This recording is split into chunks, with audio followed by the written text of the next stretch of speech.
textbooks, dermatology, primary care. Throughout our lives, we will all interact with the healthcare system. So, what happens when that system is not designed with certain groups of people in mind? As a Black person in America, I have experienced firsthand racial disparities in healthcare. The turning point for me came during the pandemic when at a local clinic, I was asked if I had a red rash on my skin. At that point, it dawned on me that some healthcare professionals did not realize that skin rashes do not exhibit the same way on different skin pigmentations. If something so obvious could be so casually overlooked by a healthcare professional, what other elements of care, treatment, research, and education are also being ignored, and what does it mean for people of color using this healthcare system? I am Vivian Chitsunge, and in this series, we will take a closer look at disparities in healthcare, speaking with medical professionals and hearing personal stories to get a better understanding of those disparities and explore ideas and strategies for how to bridge the gaps.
Hi again, we are the Global Health Catalyst Summit, and the conversations continue. And right with me is Dr. Brylyne Chitsunge, who is the Pan-African Parliament's Food Security Ambassador. Doctor, welcome to the Global Health Catalyst.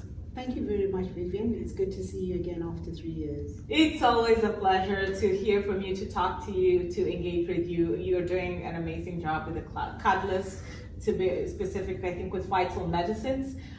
So my first question is, over the years that you have been involved with the Catalyst, what has stood out most for you?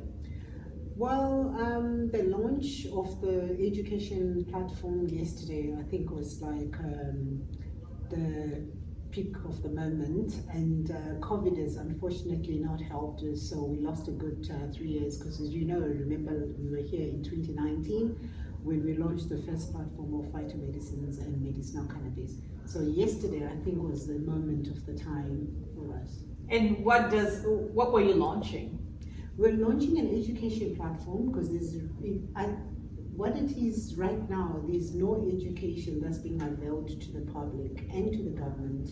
So it's very important for us to start putting education as a priority. Education in terms of awareness, and in terms of usage of these phytomedicines, and how we're going to research and find how they work and all that in dosaging, and how they are stored, and how the practitioners can actually prescribe these phytomedicines for the people to use. As you know, we know that these phytomedicines work, but what actually works is nobody's got an idea, because there's no one who's actually done any research so that we can have empirical data, so that at least we know what are the safety measures and so forth and the like, and what is the dosage and what is the storage, how do we store these phytomedicines. So I think it's time that we now bring the Habilis on the platform as well, which I'm very excited by, creating wealth for the Habilis, health for the people. Wealth for the Habilis is their own intellectual property. So how do we safeguard that? So there's those things that we also need to start talking about. We don't want a situation whereby a little woman or a little girl in the village who's got her own herbal formula in her space, that it's now taken away from her and she does not benefit. I mean, there's a lot of value to it because she has found these herbs, and it's very important that we give it to them. So I'm very excited about the launch yesterday. You could see the big players on the platform. So it's exciting, Vivian. It is. And when we talk about getting the Habilis on board, is that just specific to Africa, or are there Habilis within the United States? How is that going to work? Well, I believe there are Habilis everywhere, globally. There are Habilis everywhere. But right now the focus has been on Africa because, as you can see, the abundance, most of the herbs are actually on the continent. We're not as developed as you are here in the USA. So on the continent, we've got a lot of issues. You heard about infrastructure challenges, connectivity, and the like. So each country, if they can map up their herbs and map up their Habilis, it will make it a lot easier. Then create hubs, and as you heard from the summit, that we've been talking about collaborations, which is very important. And I think that was the main takeaway home message. Let's collaborate, let's research, let's come together, training, let's educate each other. So I think we've got a lot to look forward to. And how does this tie into your role as the Food Security Ambassador for the Pan-African Parliament? It ties in very well because as a Food Security Ambassador, we've been talking about micronutrients. So you'll find health and agriculture should go hand in hand, because a lot of patients that you see in the hospitals, a lot of them, they're suffering from malnutrition. Give them a balanced diet with all the micronutrients, you'll find you may not need to give them any medication at all. So if we improve also the agricultural sector and give a person a more balanced diet, you'll find we can reduce the health budget as well. And who knows, maybe some of these cancers that we've been talking about could be in the food that we're eating, or in maybe the food that we're not eating. So we also need to actually decode that and see exactly what is happening. Have you seen any trends in Africa with the change in diets, with the change or trends in cancer? Without statistics, it's very difficult to say. But as we all know, we've heard about the war that has happened in Ukraine and in Russia. And I've actually said on the continent, there's no reason why we should actually be now blaming the war in Ukraine and Russia to say we don't have enough food on the continent. So in a way, it's actually a wake-up call. Perhaps it had to happen for us as Africans on the continent to realize that there is a lot that we can do. We've got the human capital, we've got lots of land, so there's nothing that we cannot do. We've got the brains, we've got the manpower, we've got everything, as I said. So back to your question, I think it's very important that we find ways of finding out that information, but through this platform that we launched yesterday, we'll be able to find a lot of these things to say, were these cancers, is there a reduction now, or is there an increase, or perhaps some of them were not actually recorded or documented. So just give them a healthy diet alongside the phytomedicines that we're talking about, then I think we've got an answer. Do you have any formats in mind for the education part of this process? Like media platforms or educational platforms that you think would be the best? We were discussing this earlier to say media is going to play a very important role, and I've always actually invited to say we're also missing in the agriculture sector, agricultural journalism. So I was actually thinking about it earlier when we started the session today about phytomedicine journalism, so that we can actually have the likes of yourselves to come out with us as we are mapping the continent and the globe at large, to actually do a footprint. And without media, we can't get the information to where we want to get. So it's very important. We talk about documentation and records and so forth, but we can't do it alone. So media is going to play a very important role. So I'm looking forward to the likes of yourselves to create a platform, especially on this phytomedicine and also the education platform, that you can assist us in getting the message out to the masses. Well, is there anything that we haven't yet mentioned that you'd like our viewers to know about, what's happening with the Global Health Catalyst program and how you're going to be involved? Well, what I would like the viewers to know is we are now here to implement. Forget the talking. We don't want to keep talking anymore. So we've decided and we made a commitment today that this is it. We are going to hit the ground running. No more talking, no more of these platforms and this and the other.